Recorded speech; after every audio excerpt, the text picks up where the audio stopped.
Oke, oke, record pin.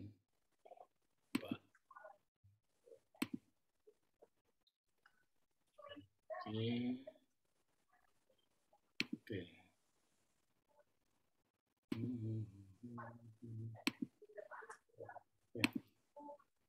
Baik, assalamualaikum warahmatullahi wabarakatuh. Waalaikumsalam. Selamat malam teman-teman semua. Waalaikumsalam.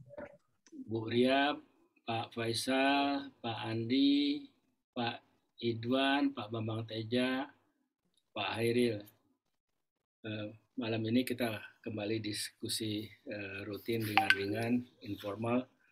Kali ini topiknya adalah mempertanyakan ya, mencoba membedah kenapa ranking inovasi Indonesia itu masih relatif rendah, bahkan di antara negara ASEAN sendiri.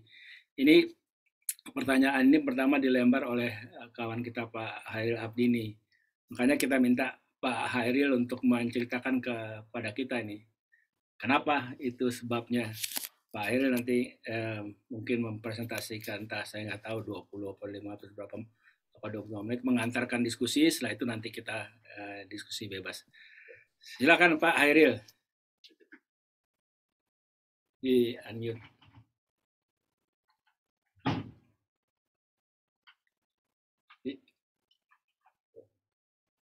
Nih unmute dulu barangkali nggak kelihatan itunya. Kelihatannya.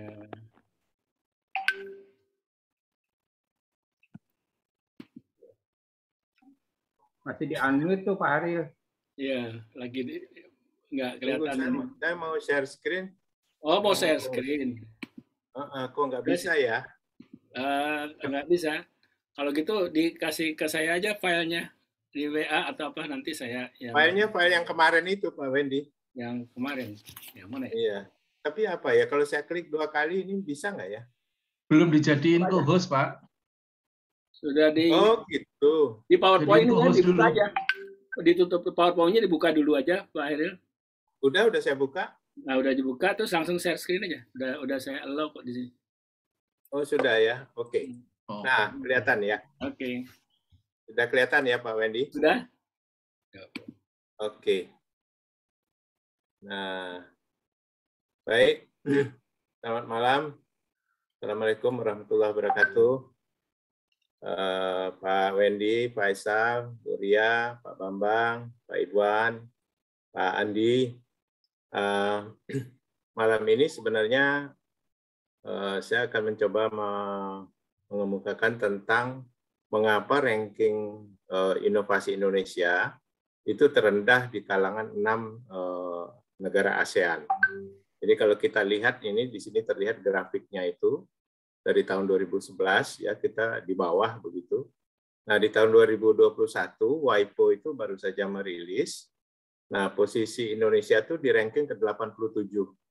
Filipina itu 51, kemudian Vietnam 44, Thailand 43, Malaysia 36, lalu kemudian Singapura itu berada pada ranking ke-8. Nah, sebetulnya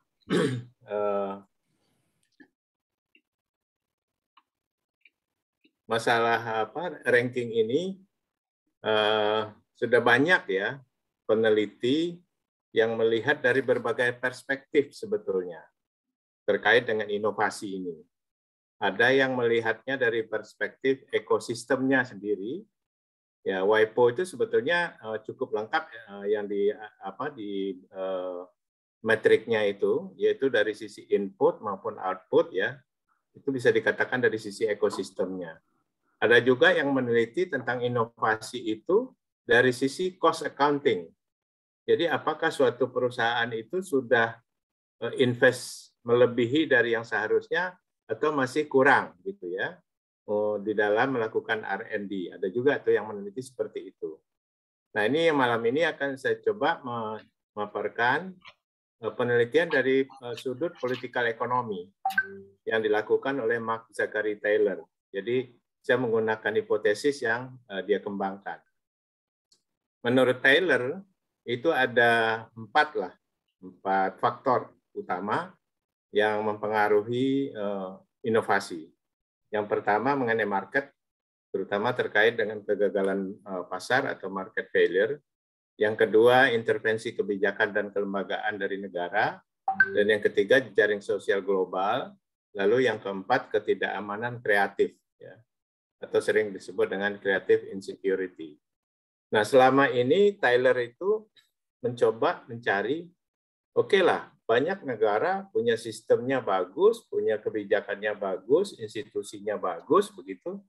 Tetapi kenapa inovasinya justru rendah gitu? Ada negara yang itunya kebijakannya, institusinya nggak sebagus negara yang rendah tadi itu, tapi inovasinya tinggi. Nah, dia dari situ dia mulai mencari apa gerangan faktor yang menentukan. Nah, ternyata selama ini tuh faktor-faktor yang dibahas, yang ditelaah itu lebih kepada bagaimana inovasi itu tercipta, ya. Jadi how-nya. Nah, belum ada yang meneliti mengapa suatu negara atau bangsa itu mau melakukan inovasi. Nah, Tyler itu fokus kepada tidak hanya how-nya, tetapi juga why-nya, kira-kira begitu. Nah, di sini kita lihat, pertama Tyler melihat faktor kegagalan pasar. Jadi menurut Tyler, inovasi itu kan pada akhirnya yang merealisasikan ke dalam bentuk komersial itu adalah perusahaan atau dunia bisnis sebetulnya. Nah, kegagalan pasar itu terjadi ketika dunia bisnis itu tidak tertarik untuk melakukan R&D, untuk melakukan inovasi. Nah, faktor yang menyebabkan tidak tertariknya itu, pertama, kalau dia melakukan itu mudah dicontek oleh orang gitu ya. Jadi ya nggak worth it lah, kira-kira seperti itu. Yang kedua, karena mereka memang tidak punya sumber daya, talenta, finansial, peralatan, pengetahuan, dan teknologi. Lalu yang berikutnya, inovasi itu mahal dan memiliki risiko yang cukup tinggi. Gitu. Jadi karena kondisi yang seperti itu, akhirnya ya banyak perusahaan itu memilih, ya sudah kita buka jadi lisensi saja atau melakukan perakitan, keagenan, pemasaran produk, barang maupun jasa dari luar negeri. Nah, karena sudah memilih masuk di situ, akhirnya kan produk barang dan jasa di luar negeri itu kan terus berkembang, inovasinya tetap berlangsung di negara asalnya. Akhirnya juga semakin jauh lah tertinggal untuk bisa menghasilkan produk yang setingkat, produk barang dan jasa yang setingkat. Lalu kemudian, kalau kita lihat lagi lebih rinci, sebetulnya berapa banyak sih perusahaan Indonesia itu melakukan investasi di bidang R&D? Ternyata kecil sekali. Ya, ini data dari UNESCO. Hanya 0,02% dari GDP. Sedangkan yang lain-lainnya kayak Singapura itu 1,26%, Malaysia 0,59%, Thailand 0,27%, Vietnam 0,21%, dan Filipina 0,04%. Jadi di sini paling tidak sudah terlihat Indonesia itu sebetulnya menghadapi aspek market failure ini. Tidak adanya perusahaan yang berminat melakukan R&D. Nah, lalu perusahaan-perusahaan asing yang di Indonesia itu bagaimana? Ya mereka melakukan R&D tapi tidak di Indonesia. Dia melakukan R&D di headquarters-nya lah, di luar negeri. Lalu kemudian ketika terjadi kegagalan pasar, maka lalu pemerintah biasanya masuk melalui intervensi kebijakan dan kelembagaan.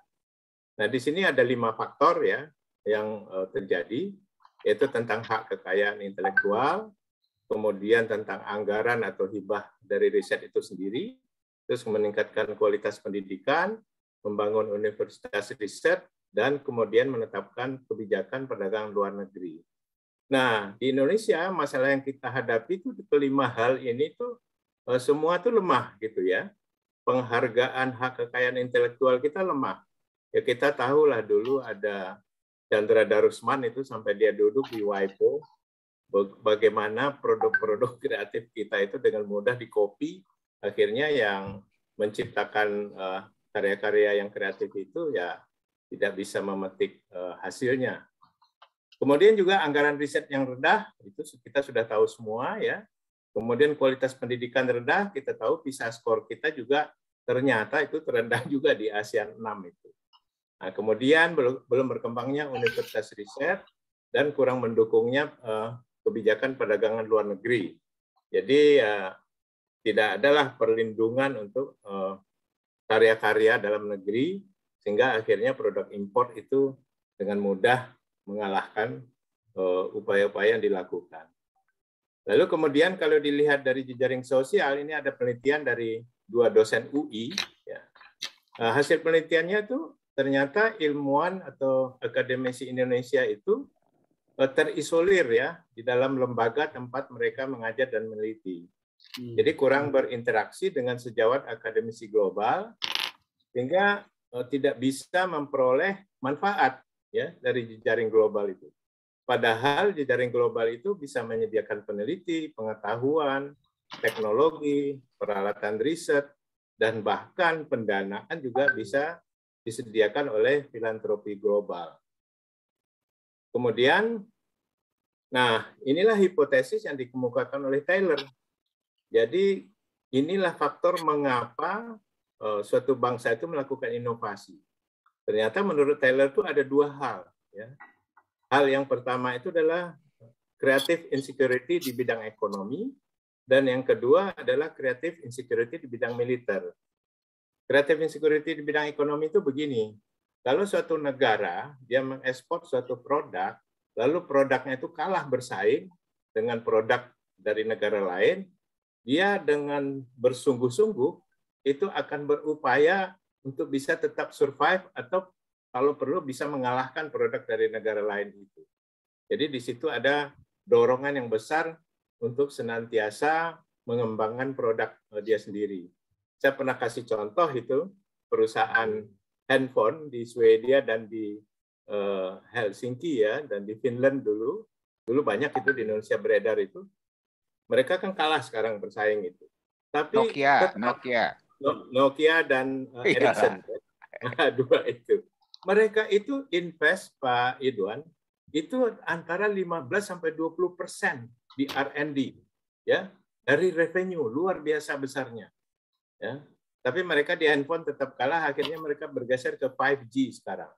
Nah itu salah satu contoh dorongan untuk berinovasi itu karena kalahnya suatu produk bersaing di luar negeri. Yang kedua, insecurity dari sisi militer. Military insecurity itu juga mendorong orang untuk ya bagaimana dia supaya secure dari sisi militer gitu. Nah, kita lihat juga Indonesia itu invest di bidang belanja militernya juga terendah di ASEAN 6 itu. Hanya 0,78%. Yang tertinggi itu Singapura ya. Singapura sebagai tiny state itu dia ya mirip-mirip Israel lah, dia dikelilingi negara besar. Ya sekarang mungkin aman-aman saja, tapi dulu kan mereka pernah punya pengalaman begitu ya. Baik dengan Indonesia maupun dengan Malaysia. Dia investnya 3,07%. Pokoknya terbesar lah. Ya, kita terendah di situ. Nah, apa yang bisa kita peroleh dari sini? Paling tidak dari 2 hal ini tuh sudah merefleksikan bahwa eksternal threat itu kita nggak kuat, ya, nggak sekuat eksternal threat yang dipersepsikan oleh negara-negara ASEAN lainnya. Nah, biasanya ketika eksternal threat itu nggak kuat, lalu dia kalah dengan masalah-masalah yang ada di domestik, di dalam negeri. Akhirnya fokus anggaran pemerintah dan sebagainya itu lebih diarahkan kepada penyelesaian masalah-masalah dalam negeri, kemiskinan, pengangguran, pendidikan, kesehatan, dan sebagainya itu, kesenjangan wilayah, dan seterusnya. Jadi terabaikanlah fokus itu dari sisi dukungan politik yang bisa tercermin di dalam anggaran. Karena anggaran riset kita kan tadi sudah digambarkan sangat rendah sekali, dan itu kan memang kalau kita bicara anggaran, yang memutuskan kan antara pemerintah bersama DPR. Jadi political support-nya pun juga lemah, kira-kira seperti itu. Nah, lalu apa yang perlu dilakukan? Yang dapat dan perlu dilakukan? Ya, sebetulnya kalau tidak ada external threat itu, daya dorongnya lemah sekali. Nah, apakah kita perlu menciptakan external threat?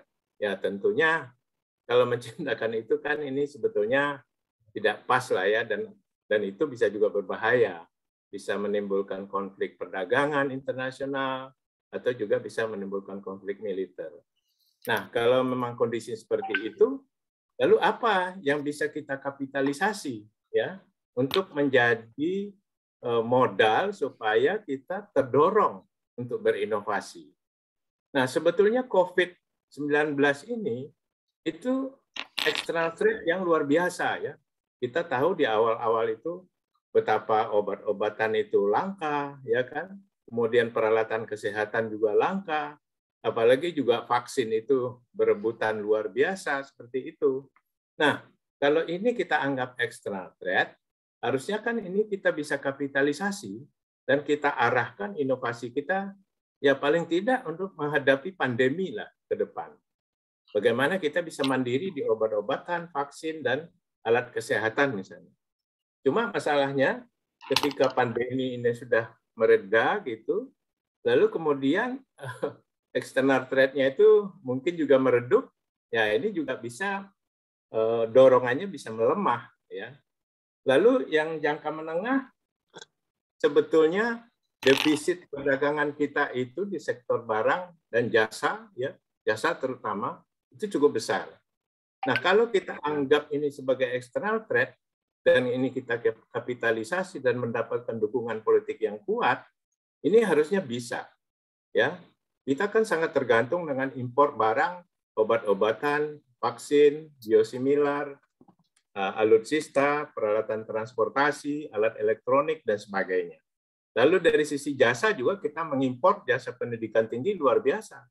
Maksudnya mengimpor di sini kan kita kirim mahasiswa kita belajar ke luar negeri kan. Kemudian juga jasa kesehatan kita berobat ke Malaysia, ke Singapura, ke Thailand misalnya. Dan kemudian juga jasa-jasa logistik ini kita impor juga cukup besar. Dan itu yang menguasai memang Singapura. Gitu. Nah, kalau ini bisa kita kapitalisasi, ya kita tentunya harus fokus lah.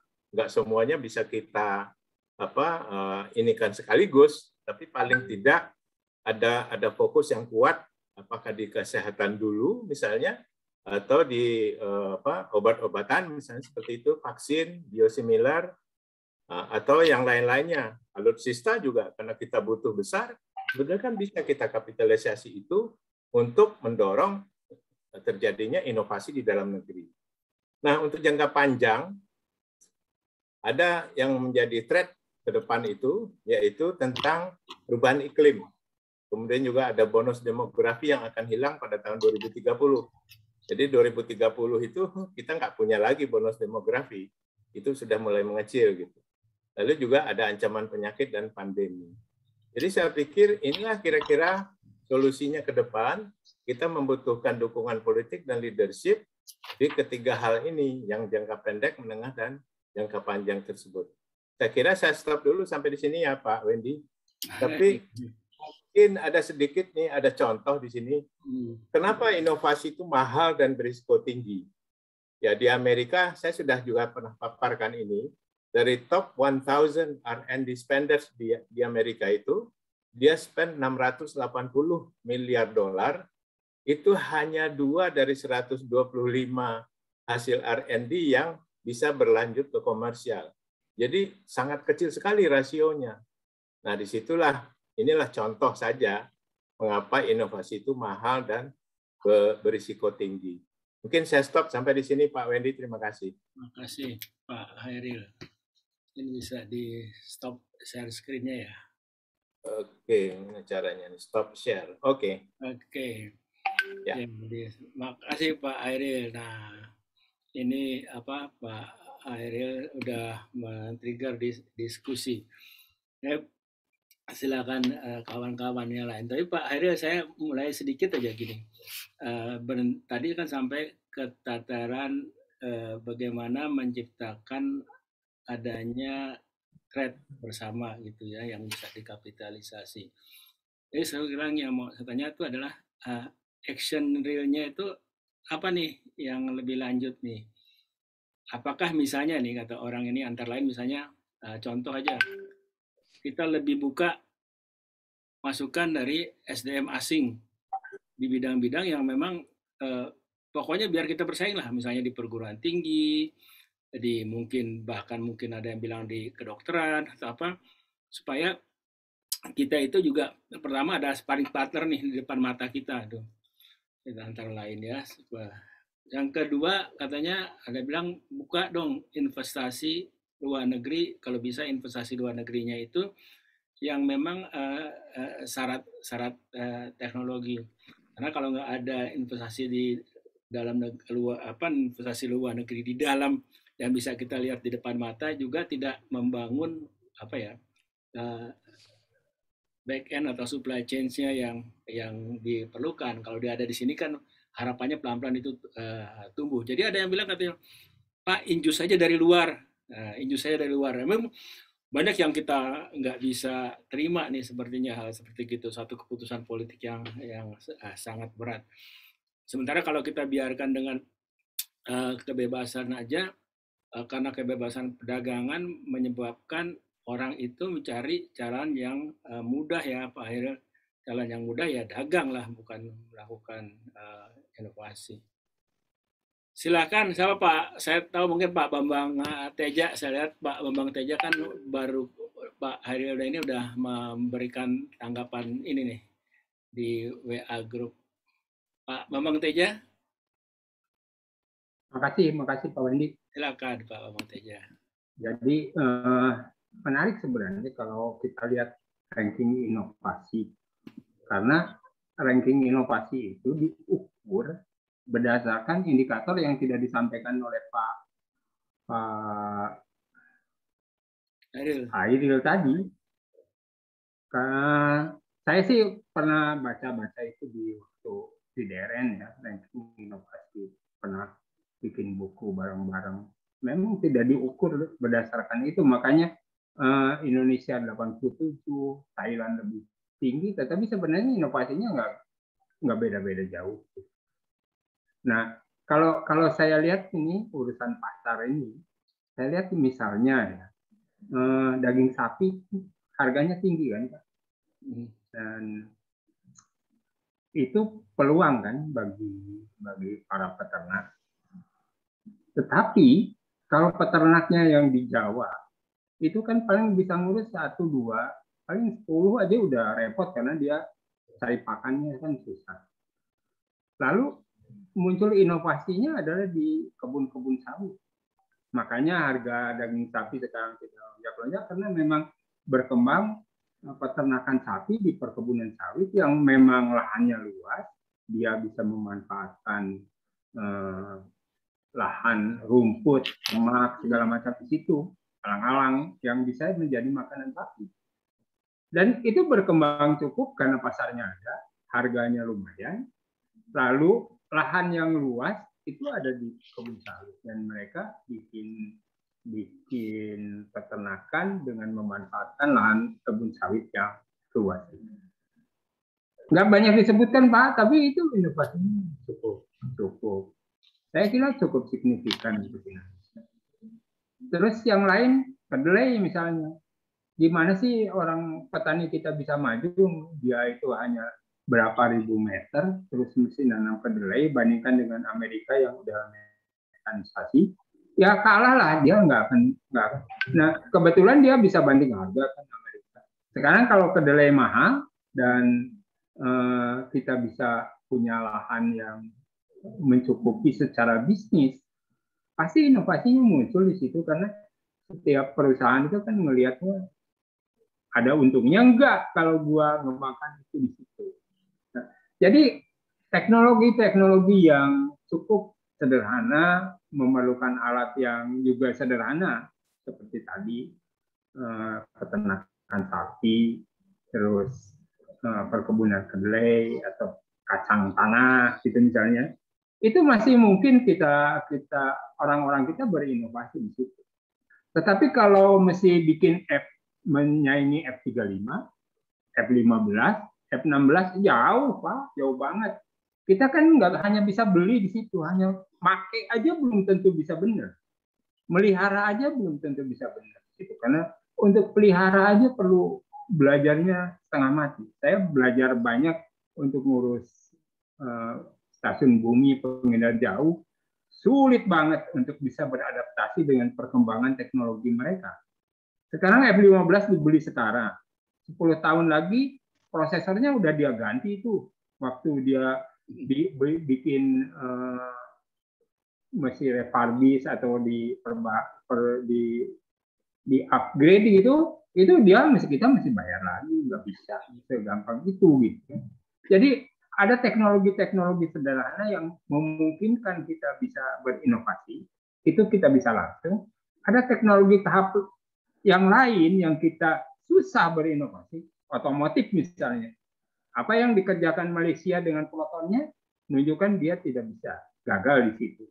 Tetapi Thailand dengan Indonesia, sebenarnya Indonesia mengcopy Thailand atau dua-duanya saling mengcopy, kita kan menjadi tukang jahit di situ. Dan berhasil kemarin kita ekspor mobil ke Australia. Nah, yang itu strateginya mesti lain lagi itu. Nah, yang jadi masalah Pak di sini ceritanya nggak ada pemikirnya tuh Pak. Jadi sepertinya leader kita itu by feeling aja, nggak ada pemikir terpusat yang memikirkan itu secara realistis, secara logis gitu. Itu yang belum ada itu, yang kami itu berharap ada di Dewan Pengarah BRIN misalnya. Tapi Dewan Pengarah BRIN itu adanya di Ketua BRIN. Mestinya ada satu dewan yang ada di bawah presiden yang menjadi pemikir itu, menganalisa semua permasalahan, terus memberikan masukan tidak hanya kepada presiden, tetapi kepada seluruh kementerian. Itu yang saya tunggu. Belum ada sih Pak, belum ada. Mungkin kita mencoba. Itu aja sementara Pak Wendy. Baik Pak Bambang Teja. Kawan-kawan yang lain mohon ini aja ya, kalau ada yang mau memberi tanggapan atau masukan, silakan aja, resen atau langsung apa gimana. Sementara menunggu yang lain, mungkin Pak Idwan bersedia. Silakan Pak Idwan. Makasih Pak Wendy. Ini klasik nih. Jadi gini ya, mengenai ranking itu memang Pak Bambang Teja itu betul juga. Jadi di sini metodologinya itu agak unik. Jadi di sini negara kita itu metodologinya nggak langsung untuk mendapatkan data-data setiap negara itu. Nah di kita itu diwakili oleh, saya lupa namanya dokter siapa di Trisakti itu. Jadi mereka ambil metodologinya juga by phone, apa kayak gitu. Jadi sangat nggak jelas lah kalau menurut saya ya. Tapi ya akhirnya tetap aja dipublish dan sebagainya. Itulah gambaran-gambaran yang kita peroleh, kira-kira seperti itu. Tapi itulah fakta. Tapi bagus juga buat kita juga terbangun juga. Itunya buat saya sih oke-oke aja ya. Itu satu. Yang kedua sebetulnya apapun namanya, ini kan namanya inovasi itu terminologi yang paling tidak ya 10-15 tahun terakhir lah. Paling enggak saya masih sempat jadi anggota komite inovasi. Kata-kata inovasi itu barulah zamannya SBY. Jadi buat saya sebetulnya apapun namanya ya, dalam sejarah kita itu yang melakukan inovasi sebetulnya pada waktu masa Pak Habibie. Dengan visi-visi yang Pak Bambang katakan tadi. Kenapa kita ada industri strategis? Pilihannya pada saat itu. Ya. Tadi sebetulnya menjawab pertanyaannya Pak Hairil tadi mengenai security seperti itu, military.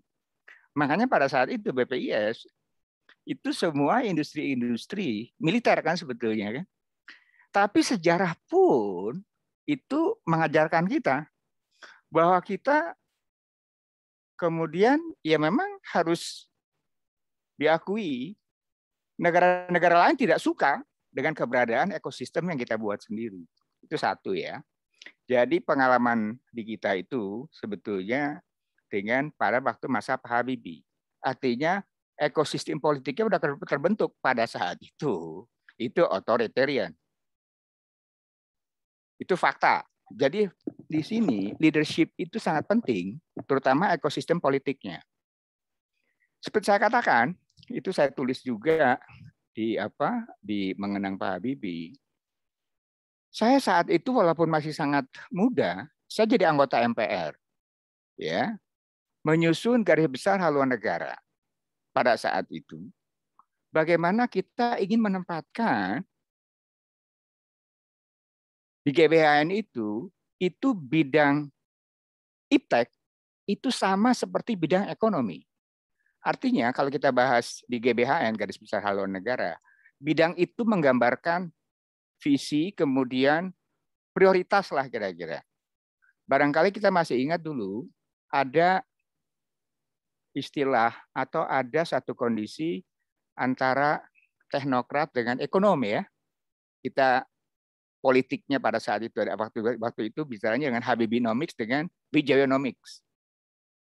Nah ini buat saya sebetulnya pembelajaran pada saat itu bahwa ternyata pun pada saat itu tidak melulu bangsa kita yang punya visi itu. Karena masih ada tarikan-tarikan antara ekonomi, dalam hal ini Wijoyo, dengan Pak Habibie. Kita juga mengerti bahwa pada satu saat kita, sistem politik kita, adanya konsensus pada saat itu, kita IMF aja nggak boleh. Itu adalah kondisi-kondisi bagaimana kita pada saat itu. Penerbangan N219 dan sebagainya, kegagalan kita dan sebagainya mempertahankan ekosistem itu sendiri, yang pada akhirnya terjadi peristiwa politik 1998. Itu selesai udah. BBB itu selesai sebetulnya di situ. Sebagaimana yang 8, Batan, LIPI, selesai udah lebih lama. Masuklah periode 98 sampai sekarang ini. Nah ini yang kemudian tertatih-tatih lagi antara hidup segan mati tak mau untuk urusan iptek ini. Artinya di sini sebetulnya kalau kita belajar dari pengalaman-pengalaman itu, sebetulnya kita tuh nggak pernah ada lagi yang namanya foresight teknologi. Ini yang buat saya sebetulnya kalau kita pembelajarannya ada ya. Kemarin bagus tuh Pak Hairil pada waktu kita bicara transisi energi. Dari apa isu yang diangkat oleh siapa dosen UI Tropical Research Center untuk energi. Kalau menurut saya itu udah betul. Itu foresight yang memposisikan kita punya uniqueness. Kita di tropis, kita archipelagic island. Kenapa kita semuanya harus mengikuti produk-produk kontinental? Seharusnya dari situlah kita punya pasar yang besar, sekian ratus juta, kemudian kita punya uniqueness, disitulah peran-peran lembaga research yang melakukan R&D dan sebagainya untuk memenuhi kebutuhan pasar kita dengan uniqueness kita. Karenanya BRIN itu sebetulnya, kalau saya mau katakan, itu adalah BPPT melakukan asesmen dari produk-produk yang ingin diterapkan di Indonesia. Bahwa itu ada inovasi dan sebagainya itu lain hal, ya. Jadi sebetulnya kalau kita bisa melakukan seperti itu dengan tadi ekosistem politik yang clear, yang kemudian diturunkan dengan vehicle yang juga clear, foresight-nya tadi, menurut saya nggak jadi masalah. Sebetulnya yang saya katakan lagi bahwa ini harusnya visi negara, bukan visi government. Barangkali itu Pak Wendy. Terima kasih.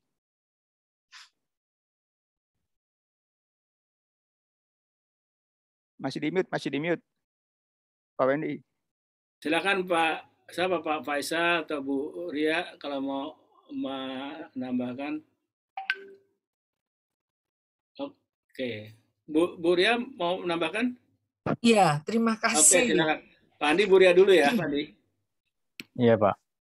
Nah, saya pikir apakah tadi menurut Pak Idwan itu seharusnya pemerintah yang membuat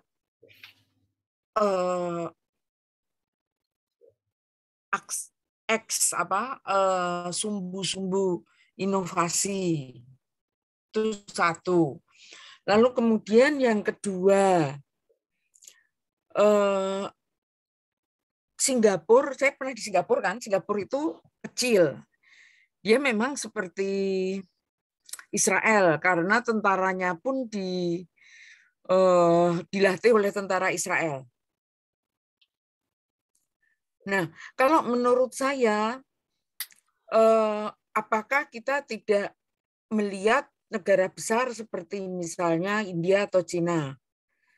Di sana bukan, kalau kita selalu melihat yang gembar-gembor bahwa India dan Cina itu maju sekali. Sebenarnya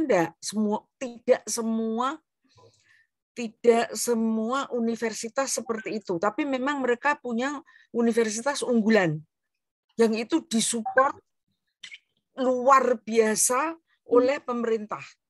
Nah, kalau kita lihat di sini, Indonesia itu menurut saya seperti misalnya tes masuk perguruan tinggi negeri semuanya, itu menurut saya membohongi. Karena nggak bisa seperti itu.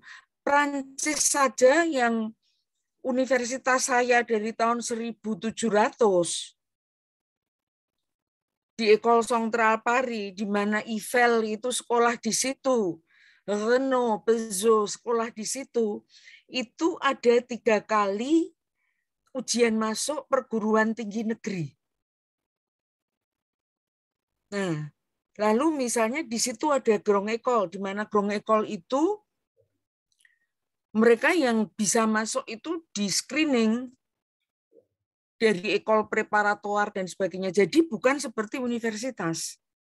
Jadi kalau menurut saya, seharusnya kita nggak bisa melihat seperti Singapura kok begini-begini. Singapura itu hanya 3 atau 4 kan sekarang universitasnya, dan itu disupport setengah mati. Hanya mereka yang jadi Singapura itu dari mereka kecil itu sudah dibagi dalam kelas 3 kelas. Yang unggulan, yang middle, yang kurang. Hanya mereka yang dari kelas 4 SD ada di sekolah, ada di unggulan, mereka itu bisa masuk ke universitas negeri di Singapura. Kalau tidak, ya mereka masuk politeknik atau masuk ke luar negeri begitu. Nah, di Prancis saja itu ada universitas unggulan. 3 kali ujian masuk. Nah, jadi menurut saya seharusnya memang Indonesia itu kalau mau menerapkan kepingin begini, kepingin begitu, ya harusnya melihat seperti itu.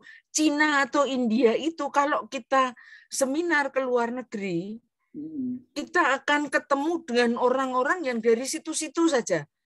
Tidak pernah misalnya yang dari remote area lalu seminar keluar, nggak pernah. Iya, benar. Nah, kalau kita kan enggak, kita dibohongi dengan ujian masuk yang sama untuk seluruh perguruan tinggi negeri. Iya. Yang menurut saya itu nggak bisa. Nah, jadi perankingan itu memang penting. Tapi di sini kita takut untuk membuat perankingan itu. Saya ingat dulu Pak Nuh itu kepingin membuat perankingan seperti di situ karena dia tahu bahwa seperti Prancis saja ada 3 kali ujian masuk perguruan tinggi negeri. Dan mereka itu sadar sekali bahwa perguruan tinggi yang ini memang lebih tinggi dari perguruan tinggi yang lain begitu.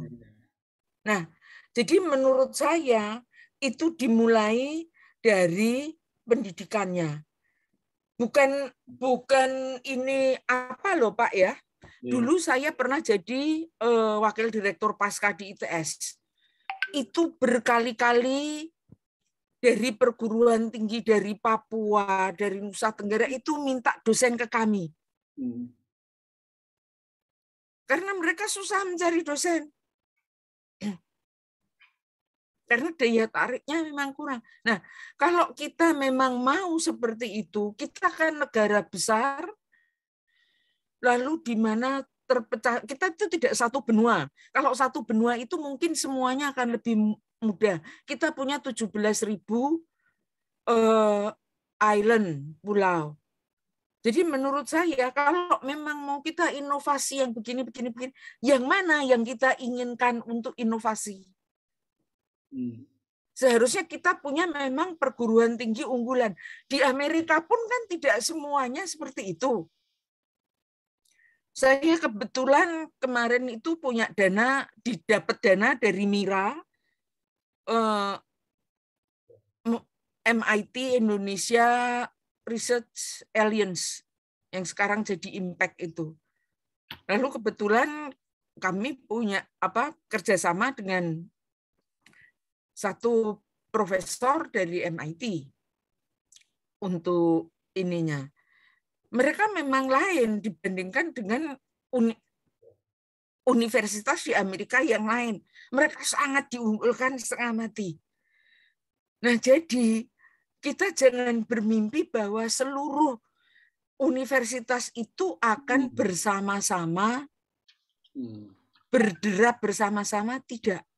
Jadi kalau mau inovasi, menurut saya kita harus membuat klasifikasi dari universitas, kemudian tipe inovasinya ya sendiri-sendiri dong.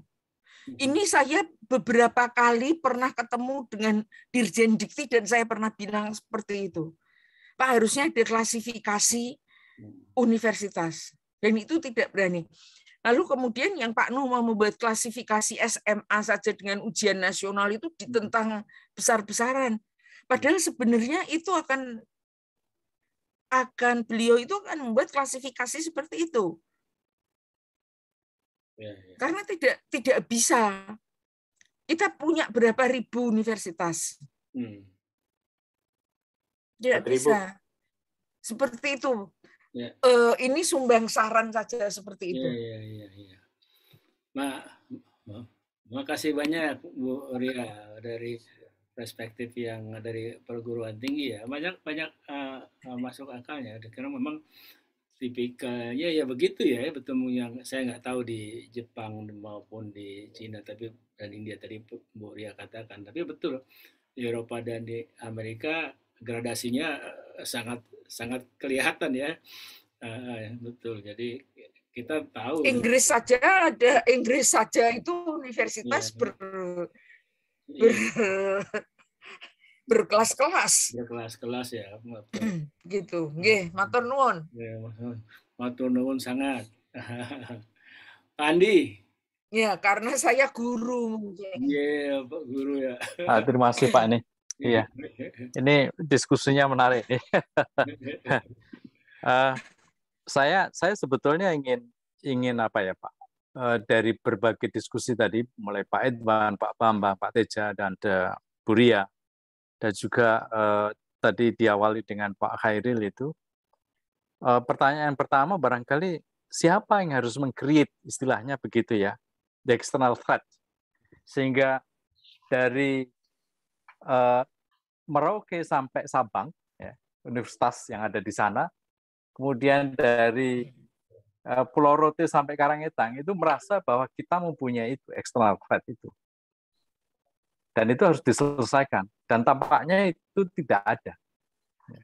Ya saya tidak ngerti, tapi paling tidak dirasakan. Jadi kalau kita tanya misalnya kawan-kawan dari Aceh, sebetulnya apa yang kemudian menjadi ancaman mereka, universitas mereka? Mungkin mereka langsung cepat tsunami begitu ya Pak. Tapi ketika kita tanya di Papua, mungkin beda lagi, Pak. Ya. Dan itu tidak menjadi sebuah perwakilan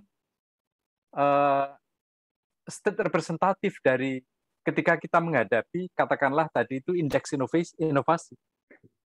Dan itu menjadi kesulitan.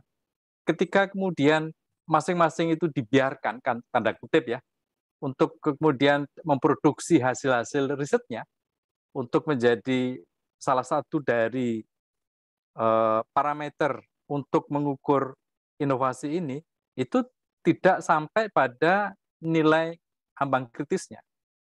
Jadi kalah terus akhirnya. Jadi itu yang pertama yang barangkali. Pernah satu kali, tadi juga dikatakan bahwa sumber daya manusia kita barangkali tidak cukup. Tapi juga pertanyaannya begini. Kalau kita lihat, tadi itu beberapa orang sebetulnya di TV sudah cerita, kita itu punya 8 juta diaspora, Pak. Yang dikatakan mereka mempunyai kemampuan yang ya lebih tinggi daripada rata-rata orang Indonesia lah begitu. Tapi dari 8 juta ini, kenapa kok pada waktu Jepang mengirimkan mahasiswa-mahasiswa ke luar negeri dan pulang kemudian bisa membangun Jepang, dan sementara kita kok tidak. Ya. Ini ada sesuatu yang barangkali perlu dijawab istilahnya. Dan bahkan mereka lebih senang kalau kemudian tinggal di sana dibanding kemudian harus kembali. Ya.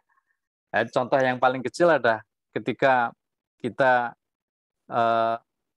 semua orang ahli epidemiologi itu kan kita selalu merefer dari Australia, tapi orang Indonesia juga begitu.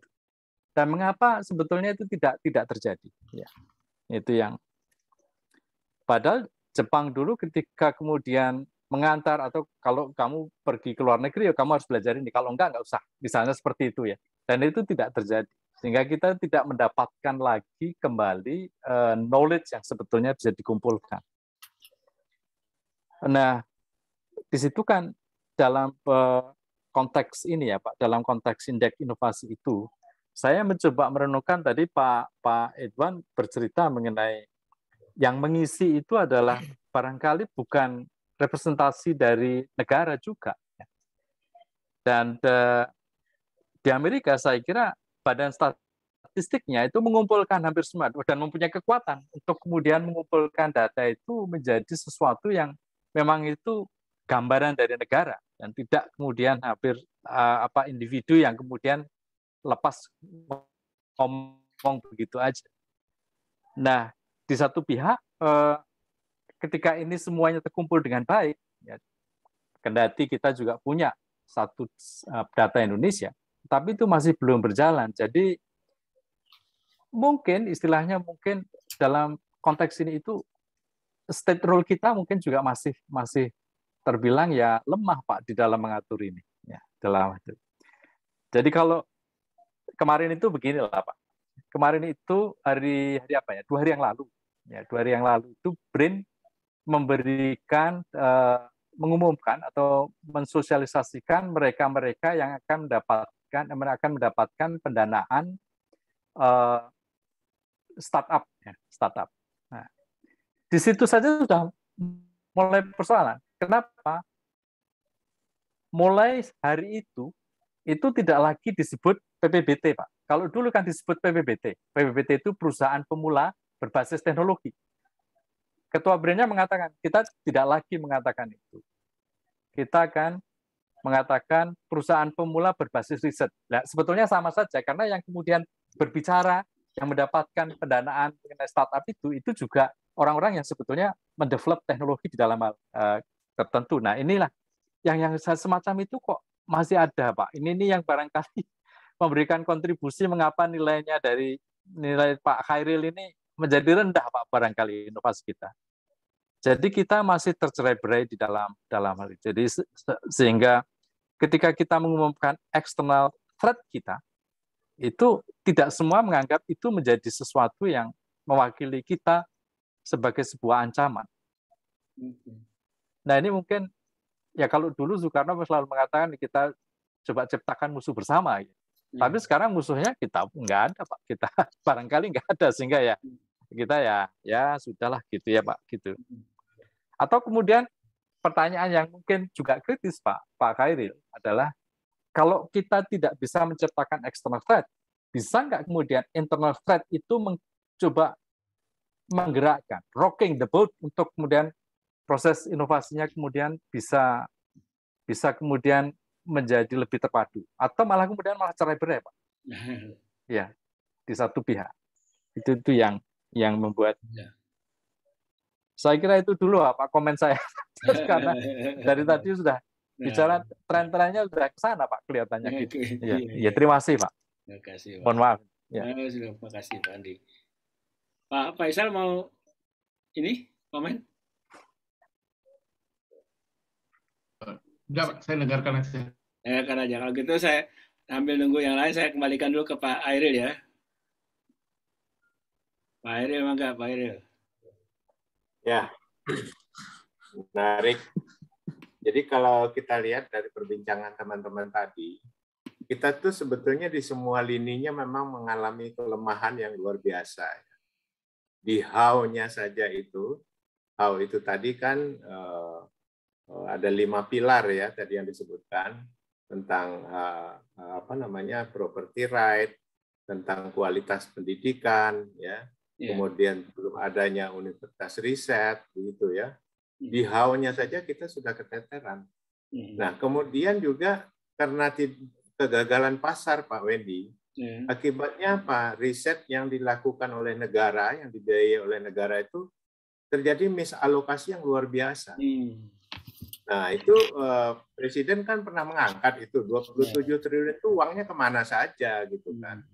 Lalu waktu itu kita minta UI untuk meneliti lah. Gitu. Ternyata dari 27 triliun itu yang digunakan untuk riset itu, riset dan pengembangan kan Litbang ya, lembaga Litbang. Itu hanya 7-8 triliun gitu loh. Itu pun kita nggak tahu itu apakah itu dilakukan secara kompetitif. Udahlah dia mungkin di Litbang kita tahu kan dapat anggaran sekian, ya udahlah nanti jadi buku tinggal di rak buku. Nah, itulah kondisinya. Jadi di how-nya itu kita sangat lemah sekali. Nah, tadi Prof. Ria juga udah menyampaikan ya, kita mencari talent saja. Karena tidak ada unggulan, tidak apa, kita nggak tahu kemana sih mencari talenta itu. Kalau Singapura itu talent scouting-nya luar biasa, hebatnya. Mereka sampai datang ke Jakarta kok. SMA unggulan di Jakarta itu didatangin, anak-anak pinternya mana ditawari beasiswa untuk kuliah di Singapura. Sampai seperti itu mereka. Kita kan ya anak pintar ya sudah lepas saja, nggak tahu. Negara juga nggak ngurusin itu mau kemana tuh anak pintar itu kan. Ya inilah laissez-faire betul Pak Wendy. Ya, lepas betul begitu ya. Jadi di how-nya kita sudah begitu. Di why-nya ini lebih berat lagi. Seperti yang Pak Andi sampaikan itu. Apa sih yang mendorong kita supaya berinovasi kan begitu? Kita nggak menemukan produk kita yang kalah bersaing di luar negeri. Hampir tidak ada kan. Terus apa yang mau kita inovasikan kan begitu. Gitu. Nah dari sisi militer, threat kita juga nggak ada. Malah ancaman dalam negeri yang lebih banyak kan. Ada di Papua, ada terorisme, ada segala macam lah gitu. Dari sisi kekuatan bersenjata seperti itu ya. Nah tadi menarik juga Pak Andi menanyakan mungkin nggak yang masalah-masalah yang domestik itu, yang bukan external threat itu, yang kita jadikan alat dorong. Gitu. Unfortunately, Pak Andi, masalah domestik itu semua masalah sosial, Pak Andi. Ya kan? Ya. Stunting, kurang gizi, ya Pak. Penuh lah, full dengan itu. Kesenjangan, kemiskinan, pengangguran, gitu. Ya sebetulnya memerlukan inovasi untuk mengatasi itu, tapi tidak ada dorongan komersialnya orang untuk ya ngapain gitu kan, seperti itulah kira-kira. Padahal itu sangat butuh inovasi. Tapi itu juga sebetulnya ada peluang jika peneliti kita, ya, riset kita, lalu juga pemerintah mendorong membangun jaringan sosial global. Itu kan bisa dapat juga dana dari filantropi. Untuk mengembangkan program-program inovasi di bidang sosial itu, bagaimana kita bisa melakukan pelayanan sosial yang lebih baik. Tapi kan itu juga tidak terjadi, Pak Andi. Ya. Saya lihat tuh dana filantropi global itu banyak mengalirnya ya ke Thailand, ke Malaysia, ke Vietnam gitu. Kita sangat sayang sekali gitu. Hanya segelintir lah. Prof. Ria lah yang dapat tadi dengan MIT begitu ya. Iya. Jadi itu kondisi kita memang. Dan saya setuju. Kita harus fokus lah. Kita punya peluru tuh sedikit, lalu semua target mau kita tembak kan nggak mungkin, sangat nggak mungkin lah. Tetapi fokusnya kemana? Itu kan membutuhkan leadership ya. Membutuhkan. Kalau dulu kan jelas lah di zaman Pak Habibie itu fokusnya ke competitive advantage, gitu kan? Nah, Pak Habibie paham betul di competitive advantage strategi itu, di situ inovasi sangat penting. Kalau kita strateginya comparative advantage, ya di batu bara, sawit, karet, bukan tidak perlu inovasi di situ. Tetapi kita merasa di situ sudah komplasensi. Wong karet itu tumbuh sendiri aja di hutan kok, tinggal ngambil getahnya kayak begitu kan. Untuk apa mikir-mikirin bikin bibit karet unggul segala macam. Yang mikirin itu kan cuma Thailand. karetnya memang karet unggul. Nah, tadi di sisi peternakan, pertanian, buktinya yang menguasai di sini kan Charon Pokphand. Ya, mau bicara poultry, ayam, Charon Pokphand. Mau bicara budidaya udang, Charon Pokphand. Mau bicara pakan, ikan, segala macam, Charon Pokphand, Pak. Perusahaan Thailand, Pak. Jadi kita juga tidak menganggap itu threat juga, Pak Andi. Ya kan? Nggak ada. Siapa yang punya semangat sekarang, mari kita saingi Charon Pokphand gitu. Nggak ada sebetulnya. Nggak ada, Pak. Nggak ada. Itu loh. Nah, ketika semangat untuk itu sudah tidak ada, daya dorongnya sudah tidak ada, ya nanti ada yang coba melakukan penelitian, kami sudah menemukan teknologi poultry begini, udang begini. Nggak ada juga perusahaan yang melanjutkan. Kenapa? Karena Charon Pokphand itu sudah merajai sekali di hilir, di lapangan gitu loh. Ya, itulah contoh saja itu hasil-hasil inovasi mereka. Jadi kesehatan misalnya, mengapa orang Indonesia tuh kok berobat Singapura, Penang, ya, ke Thailand gitu kan? Apa sih hebatnya dokter sana? Memang dokter kita itu kalah, pendidikannya itu kalah gitu. Itu harus diakui, human capital itu kalah. Nah, kalau kita lihat yang dilakukan WIPO itu, dari sisi input itu, human capital kita itu udah kalah, Pak Andi. Ya, terus kemudian keluarannya, outputnya, apa sih yang dicek? Jumlah paten yang dihasilkan. Ya, paten tentunya paten yang didaftar di Amerika Serikat lah. Kalau paten dalam negeri mah nggak itu. Itu kita di ASEAN juga terendah, Pak Andi. Jumlah paten yang didaftarkan di Amerika. Padahal kan mendaftarkan paten di Amerika tuh selain dari mahal, tiap tahun harus bayar untuk memaintainnya begitu. Berarti orang mendaftarkan paten ke sana itu betul-betul digunakan untuk produk-produk komersial, inovasi komersial. Kita tuh terendah di ASEAN 6 itu. Lalu dari sisi menghasilkan karya tulis, karya ilmiah begitu kan, H-index kita juga alhamdulillah paling rendah. Gitu kan? Citation-nya juga paling rendah gitu. Jadi memang produk-produk sains dan teknologi kita tuh memang di bawah. Nah, tetapi bagaimana ke depan? Apakah kita akan menerima kondisi ini atau kita tangisi terus-menerus? Saya setuju dari Prof. Lia, dari beberapa teman tadi, kita harus ada fokus lah. Tetapi siapa yang bisa menginikan fokus itu? Ya butuh leader. Kalau dulu Pak Habibie pesawat terbang itu kan karena memang didukung oleh Pak Harto. Kalau enggak juga enggak jalan itu. Saya yakin itu kan. Nah, ke depan kita apa? Kan seperti itu. Harus ada itu. Kalau itunya enggak ada, apalagi sekarang ya, mohon maaf di BRIN itu kan, kalau kita lihat rencana RIRN itu, rencana Indo Riset Nasional itu, semua ya enggak apa-apa lah untuk basic research is okay. Silakan itu kan jalan terus lah. Kan kita perlu basic research. Tapi kalau untuk inovasi itu harus benar-benar all effort ya, dan itu terpadu, terintegrasi dan ada leadership di depannya yang mengarahkan itu dan diikutin. Kalau nggak begitu, resources kita akan sia-sia terus. Nah, itulah mungkin tambahan dari saya. Terima kasih. Ya, Pak Hairil. Ini Gema ya.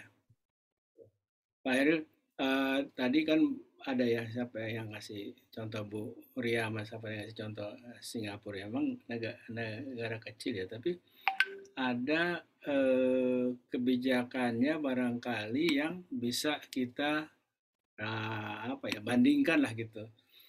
Tahun berapa itu waktu zaman kita kirim orang ke sekolah.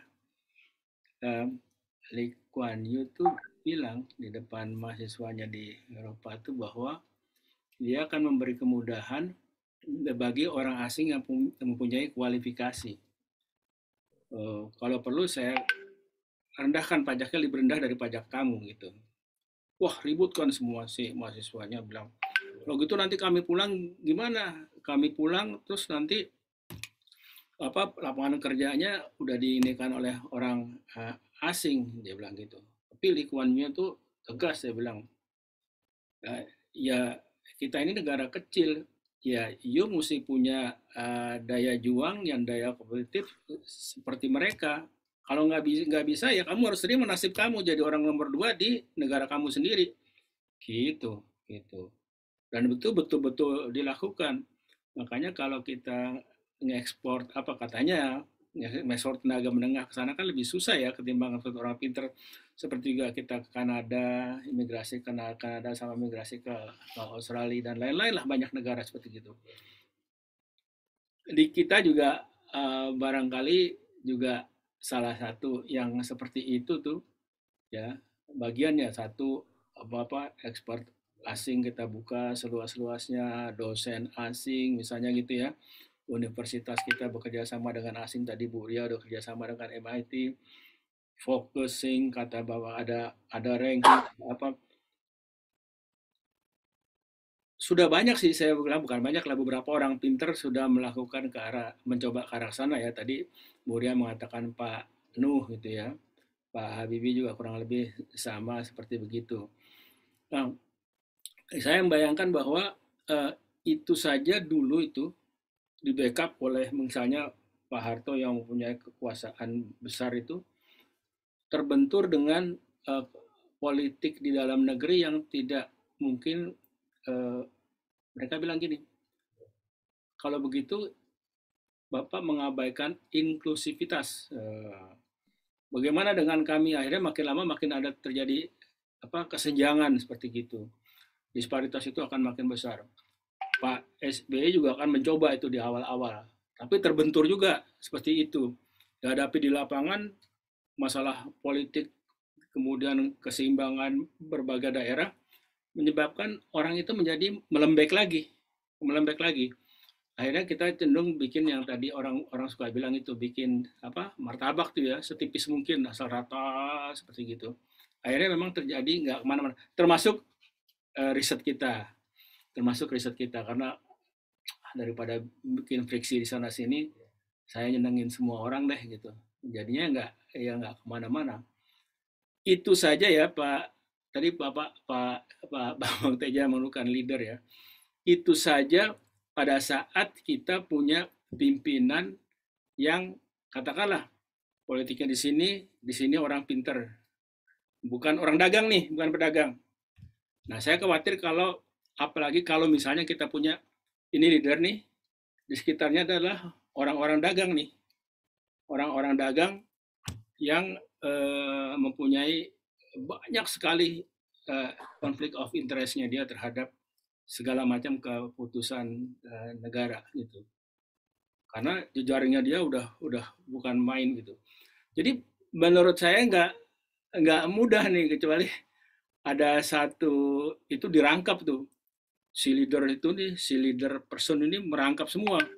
Baik dia leader politik maupun leader dari sisi visi maupun leader dari sisi ekonomi. Pokoknya dia di tangan dia lah seperti gitu, dan dia orang baik seperti gitu.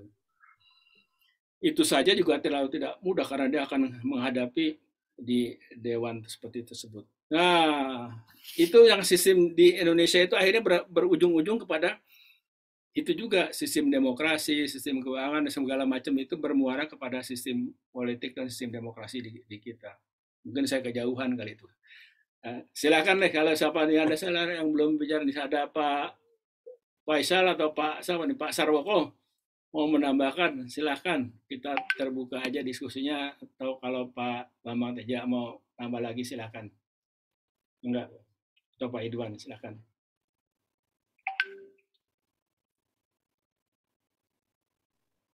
Gini ya Pak Edi ya, ini mumpung ada Profesor Ria nih di sini nih. Kita kalau bicara inovasi, bicara riset sumber daya manusia kita itu paling banyak di universities. Kalau di LIPI, BPPT 8 itu terbatas lah, paling banyak di universities. Kemudian saya katakan tadi negara kita itulah negara kepulauan. Universitas itu hampir disiapkan di setiap provinsi, ya kan? Jadi sebetulnya kita memang seperti yang kita bahas minggu lalu, kita tuh bangsa penurut kadang-kala ya. Nah, masa-masa sekarang ini sebetulnya dengan dengan jaringan internet, IT, globalisasi itu dengan mudahnya lah. Kita tidak dibatasi lagi universitas atau sumber daya di manusia di Jawa ataupun di daerah Papua sana. Jadi sejauh dia kreatif aja, sebetulnya itu memungkinkan untuk akses ke global. Saya tuh pernah menguji beberapa mahasiswa ya. Pada itu ada mereview itu mahasiswa dari luar Jawa, itu mereka sekarang sudah luar biasa itu. Mereka bisa akses langsung ke koleha-kolehanya di bagian dunia yang lain. Tapi kemudian mereka menariknya apa? Mereka memberikan case-case yang lokal. Jadi di situ misalnya, itu ada mahasiswa dari Sulawesi, dia bicaranya masalah-masalah lokal Sulawesi. Begitu pula masalah-masalah di Nusa Tenggara Barat juga bisa bicara masalah lokal. Jadi di sini sebetulnya kondisi hari-hari ini, inovasi itu tidak melulu lagi mutlak punyanya orang Jawa. Sumber daya manusia, generasi kita, generasi milenial, generasi Z, itu dengan mudahnya mengakses itu semua. Tinggal kembali lagi di sini adalah si peran negara sebetulnya masih ada. Jadi sebetulnya universitas-universitas di Indonesia itu kadang-kala kita kan tahu rankingnya di dunia aja udah, kalau versinya QS ataupun Times Higher Education itu sangat rendah dan sebagainya. 900-an. Padahal kita tahu saudara-saudara kita di Malaysia sana, dulu tuh sekolahnya di tempat kita kan semuanya kan. Sekarang itu bisa di bawah, seperti Universitas Malaya itu bisa ranking 50 tuh di dunia. Jadi buat saya ini ada sesuatu yang salah sebetulnya ya. Jadi maksud saya itu begini, mungkin Profesor Ria, kalau saya boleh, dengan kondisi sekarang ini, sebetulnya jangan lagi teman-teman di universitas, terutama di luar Jawa sana, jangan lagi mengikuti subordinat dari universitas-universitas atau Dikbud atau di Jawa lagi. Jadi sekarang peluangnya sebetulnya dengan otonomi, itu banyak sekali inovasi-inovasi sebetulnya terchallenge di daerah-daerah itu sendiri. Jadi jangan kemudian semuanya subordinat dari kementerian-kementerian di pemerintah pusat. Dengan demikian itulah kalau kita sekarang punya BRIDA, Badan Riset Inovasi Daerah, itu sebetulnya mengaktifasi sumber daya manusia di daerah untuk dia concern terhadap potensi dan problem-problem di daerahnya. Dari situlah dia bisa berkreasi, lakukan inovasi dengan jaringan yang tidak terbatas. Karena sumber daya manusia dan jaringan itu adalah aset utama dari inovasi. Barangkali itu Pak Wendy, terima kasih. Iya sih. Iya sih. Menarik juga ya Pak Idwan, ini Bu Uria juga nih. Saya sama Pak Bambang Guritno ini, tapi di bagian sipil ya. Di BK Sipil itu hampir setiap minggu menguji orang untuk mendapatkan itu insinyur profesional apalah, mula, madya, utama gitu ya. Begitu kita uji itu bisa disparitasnya bisa amat sangat jauh antara yang di Jawa Sumatera tuh, di Jawa Sumatera beberapa lah cuma, terus dengan yang di daerah begitu sekali. Pertama karena memang level dari S1-nya. Kadang-kadang mereka bisa S2 di ITB, bisa di S2 di UI atau begitu ya. Tapi S1-nya Pak, S1-nya itu lemah sekali. Ya. S1-nya lemah itu membawa S2 ke S3 juga udah makin nggak terukur lah gitu. Nah, S1-nya lemah. Kemudian karena di situ yang kita kira adalah insinyur profesional, dia harus punya pengalaman profesional di bidang bangunan, di bidang gedung, di bidang apa yang berarti. Nah, proyek di daerah itu sangat kurang gitu. Akibatnya apa? Ada orang mungkin umur 48 tahun, 50 tahun sangat kalah amat jauh dengan ya S1 dari UI atau ITB atau UGM atau ITS ataupun Undip itu dengan pengalaman hanya 10 tahun. Karena dia begitu dia masuk entah Wijaya Karya, apa-apa pekerjaan gede itu, dia terekspos dengan proyek-proyek besar, modern dan segala macam. Sementara di sana ada suatu ketika orang sudah dapat doktor, udah umurnya 50 tahun, pengalaman paling besar dia, paling besar yang dia pernah dapat adalah apa? Membikin jalan sepanjang 3 km di perkebunan. Apa yang bisa ditampilkan, Pak? Gitu. Ditanya begini, tanya ini, ya nggak bisa dia. Gitu.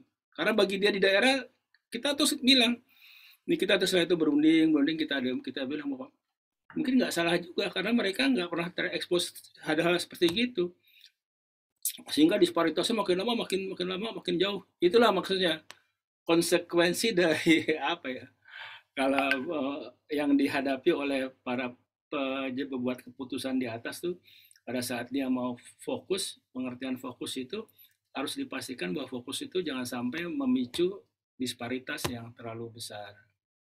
Gitu. Silakan laku ini Pak Bambang Teja mau ini lagi. Silakan ya, Pak. Menarik sih Pak. Jadi setelah teman-teman pada ngasih masukan kan jadi ya, makin kaya nih. Iya Bangga. Dan saya lihat kan orang Indonesia itu antara, kalau orang lain lihat itu threat, kita lihatnya opportunity. Jadi kalau lihat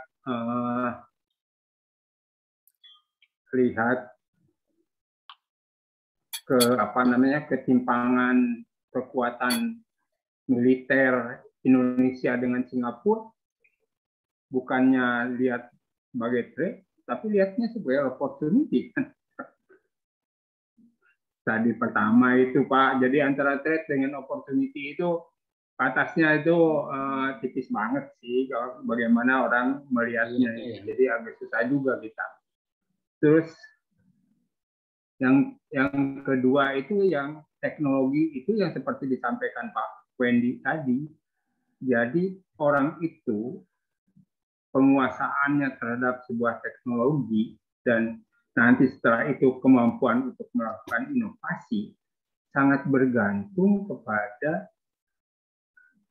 berapa jauh dia bergaul dalam sebuah sistem yang memang menggeluti itu.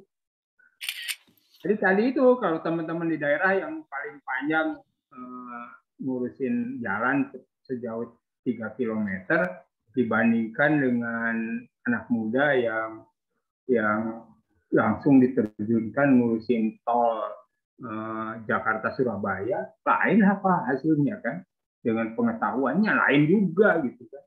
Itu seperti kita dengan orang Amerika juga begitu kan, dengan orang-orang yang mereka punya, kalau teknologi karakternya seperti itu. Makanya Cina itu kan untuk dia bisa maju seperti sekarang, apa yang dia lakukan adalah mengundang investasi dari luar sebanyak mungkin, dirayu, dikasih insentif sebanyak-banyaknya supaya si orang-orangnya dia bergaul dengan teknologi yang ada sekarang ini. Dan itu yang dia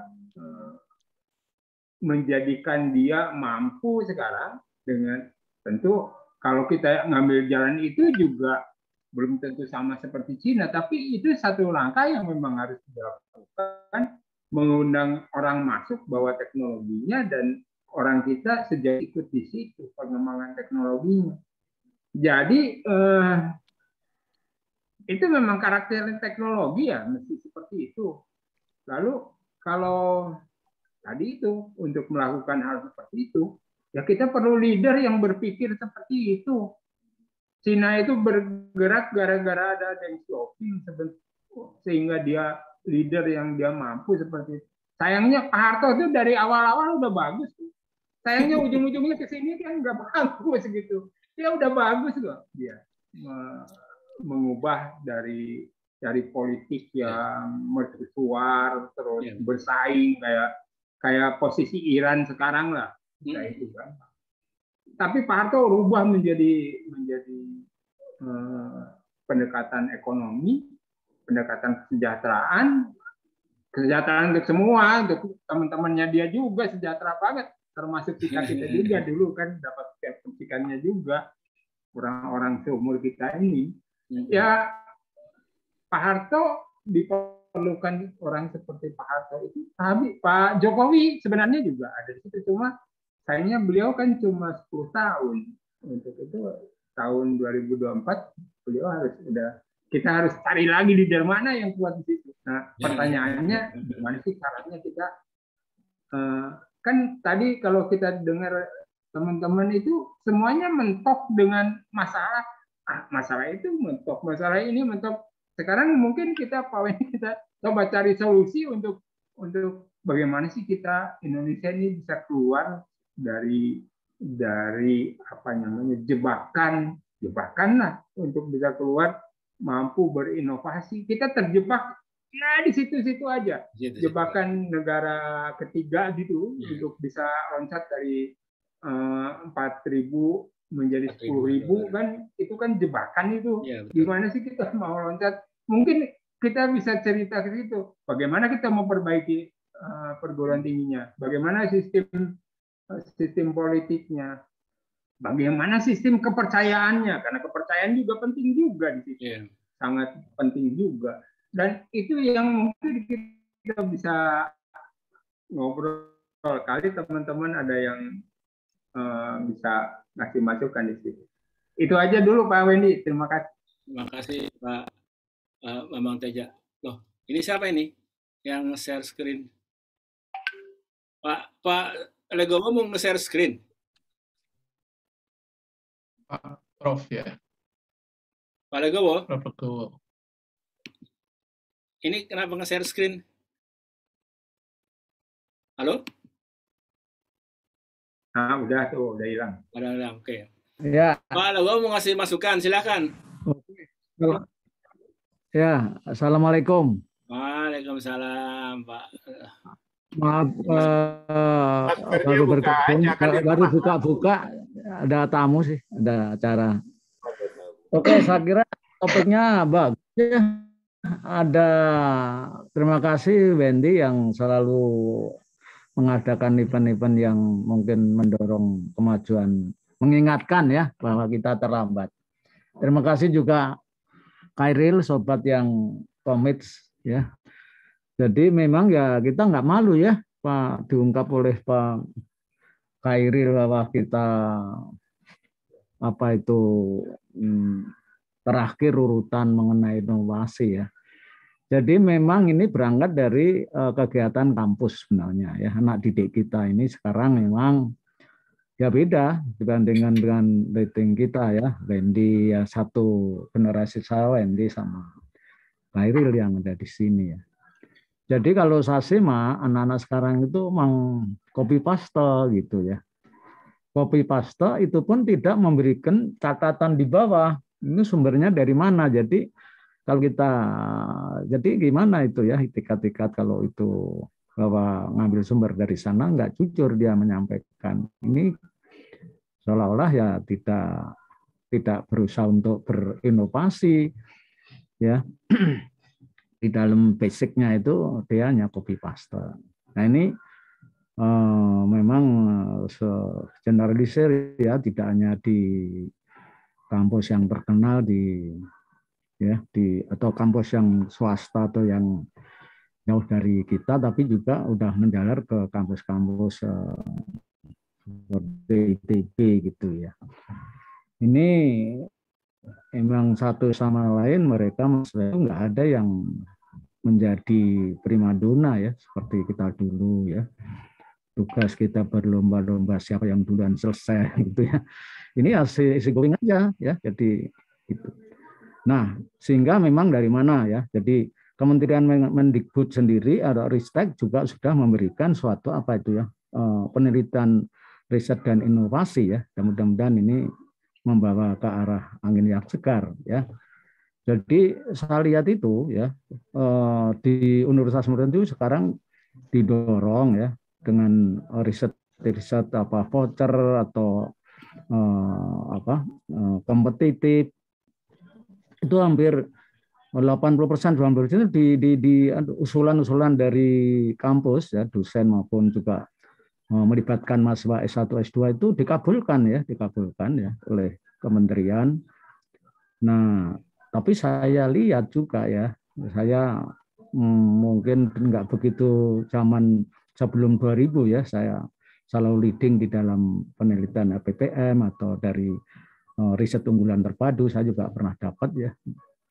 Bahkan terakhir malah riset unggulan terpadu saya itu dapat reward di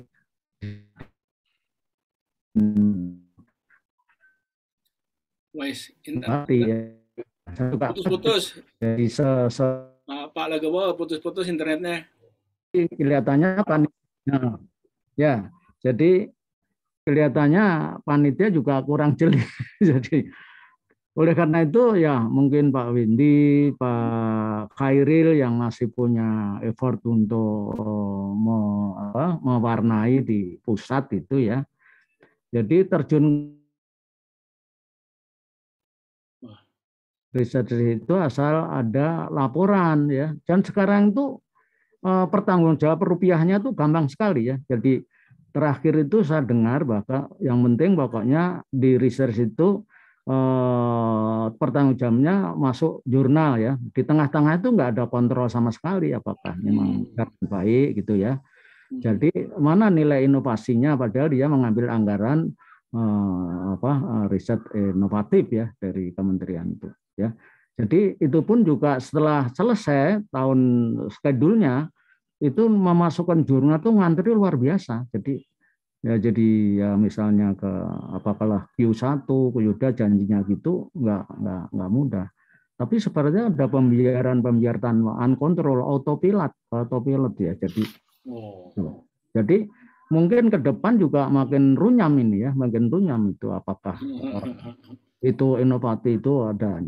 Nah, bagaimana caranya ya kita ya sebelum kita lebih tua lagi ya kalau bisa memberikan legacy ke pengalaman kita gitu ya. Ya contoh Pak Habibie gitu-gitu kan semangatnya luar biasa, tapi Habibie ini memang harus dilahirkan kembali ya dan merupakan agent of change daripada permasalahan kita. Nah, itu yang Pak Khairil saya titip mungkin punya akses sama Pak Windy yang di dalam pada Voice of Iptek ini kan kalau silahkan datang ke kampus jadi bagaimana ya sekarang ada istilahnya apa itu voucher belajar merdeka dan kampus merdeka itu luar biasa itu begitu luber dana dan jadi kan masih baru tahun ketiga itu kurang lebih masukan saya tolong konsep-konsepnya Khairil dan Pak Windy untuk bisa inovatif, bisa leading ya sampai kalah dengan Malaysia ya. Terima kasih ya Pak Windy, Pak Khairil dan teman-teman lainnya nih selalu hadir ya teman-teman lainnya di antara ini ya tolong sering hadir untuk merumuskan hal-hal yang untuk prospektif bangsa kita ke depan. Terima kasih. Assalamualaikum. Waalaikumsalam Pak Legowo, sehat. Pak Andi mau tambahin lagi, Andi? Iya Pak. Kalau saya enggak nambah Pak, saya juga ini kawan-kawan kan mengatakan istilahnya apakah kita masih butuh Pak Habibie, kita masih butuh Pak Baikuni katakanlah seperti itu ya Pak. Kalau kita renungkan Jepang itu ya sudah sekarang ini tentu akan tidak ada satu orang pun yang kemudian dipegang sebagai sebuah state leaders untuk kemudian membangun itu semuanya. Tapi mengapa kemudian mereka bisa bergerak sebagai sebuah state untuk kemudian membangun inovasinya?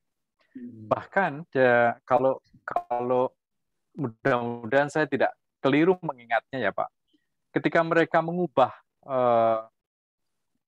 Menteri Pendidikan itu menjadi Menteri Pendidikan dan Teknologi, itu mereka butuhkan hampir kira-kira 8-10 tahun persiapannya Pak.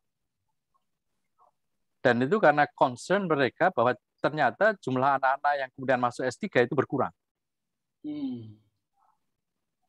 Padahal di satu pihak, itu dari sisi politik, Perdana Menterinya itu hampir 2-3 tahun sekali ganti, Pak.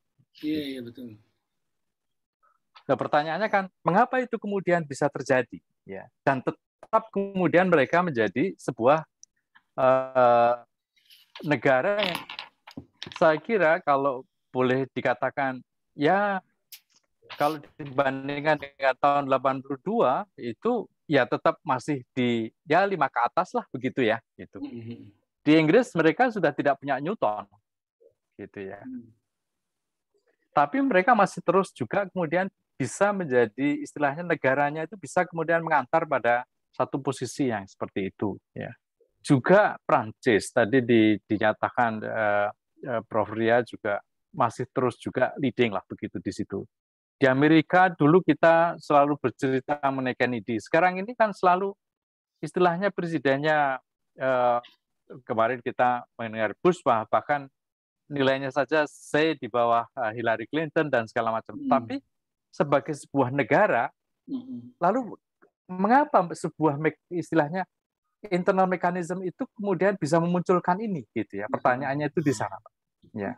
Apakah universitas-universitas di sana itu kemudian juga berpikir sendiri-sendiri dan kemudian bagaimana mengumpulkannya? Kok bisa kemudian muncul itu?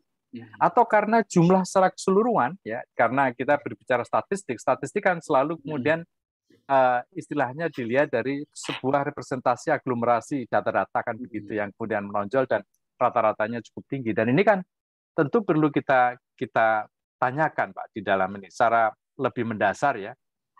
Dan kita tentu tidak akan lagi mempunyai Pak Habibie, kita tidak mempunyai lagi Pak Baikuni ya, atau kemudian Soekarno lah Pak begitu ya. Nah, lalu apakah kita biarkan kan? Tentu kan tidak ya. Nah ini yang masih istilahnya mengapa di negara-negara barangkali Cina agak berbeda ya Pak. Kalau Cina itu kan karena mereka state-nya memang berbeda dalam konteks itu. Tapi kan kita tidak bisa mengatakan bahwa kita harus mencontoh itu. Karena Vietnam juga mulai muncul, Pak. Dan tidak ada satu pun orang Vietnam yang kemudian bisa dikatakan ini adalah yang membawa Vietnam itu maju. Dulu Korea kita belajar Park Chung Hee, tetapi setelah itu ya konglomeratnya juga rame dan segala macam, tetapi negaranya tetap saja maju tuh gitu. Ya. Pertanyaannya Pak, what type of leader sebetulnya yang ditanyakan ini? Lah fungsi state seperti apa yang sebetulnya kita perlu bangun? Ya. Bagaimana letak para intelektual yang kemudian bisa memberikan kontribusi tanpa kemudian merasa bahwa dirinya istilahnya tidak mempunyai kontribusi pada negara, tapi justru kemudian terdorong untuk memberikan kontribusi itu sehingga ini terrepresentasikan sebagai state di dalam membawa suara mereka. Nah ini yang barangkali Mas. Tadi pertanyaan istilahnya statement-statement kawan-kawan bagus sekali, tetapi sekarang pertanyaannya kita kan nggak punya Soekarno lagi Pak, kita nggak punya Habibie lagi kok gitu.